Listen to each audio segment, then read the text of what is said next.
This is something right here that not a lot of people understand. Solution-based mentality. So many of y'all lose your deals because all you're thinking about is money, money, money, money, money. And how much am I gonna get in my pockets? It's not how can I help somebody or how can I serve somebody. So a little while back, I almost got I almost lost the deal because I was thinking about the money that I was gonna make. But all I had to do was solve some problems. And I wanna show you guys exactly what that means. So I'll talk to y'all here after the intro.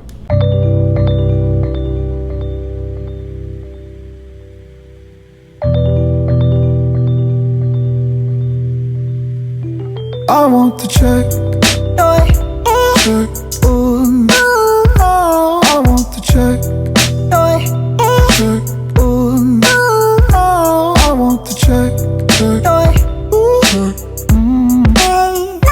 I want the check, check, ooh, I want the check, I want the check. What's going on, everybody? Quentin Flores here, guys. I want to talk to y'all about why it's super important to establish rapport with your sellers when you're out here trying to negotiate them to, sign contracts, submit that stuff to the title company, or you're trying to close out a seller and they're kind of on the fence. The main thing, guys, is you have to listen to understand, not listen to just reply.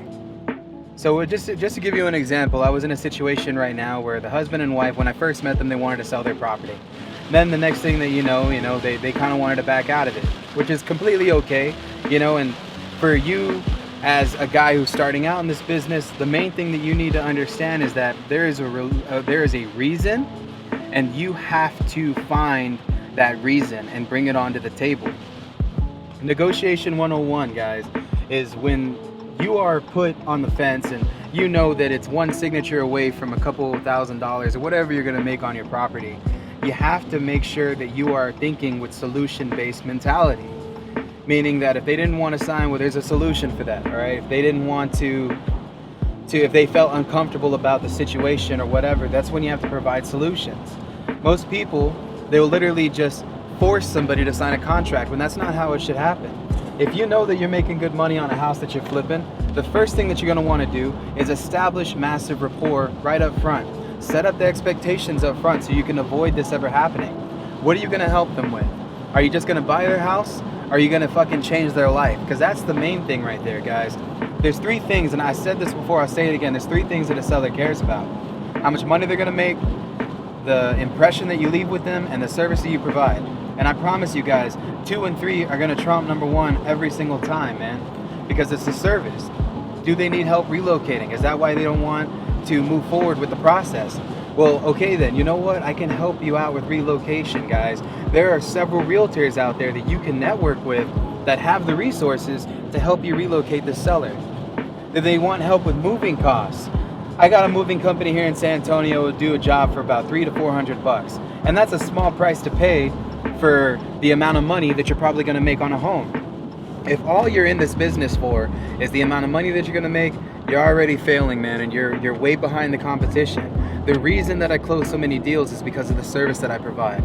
So the seller back at the title company, she didn't want to sign because she was afraid that she did not have the, if she could find people that were going to move her, and she didn't know where she was going to go. So literally we sat down, we came up with a game plan. We helped her find a place to stay, and we're going to be paying for the moving company. So that's 2 problems right there I brought on the table. After that, she was 100% okay with filling out the last bit of information that she did, and we're getting funding today. This lady is walking away with 70 grand. We're making our 5, and that's the important thing right there, man, is out of the 5,000 I'm going to make, I can put that back into marketing, I can put that back into helping more people, and I can make it so that the money comes back later, guys. Karma is a very real thing, I'm telling y'all right now. When you do good for people, that shit comes back tenfold. I'm a firm believer in karma. So remember this, guys. It's the service that you provide and the impression. I'll see y'all later. I want the check, check, ooh, I want the check,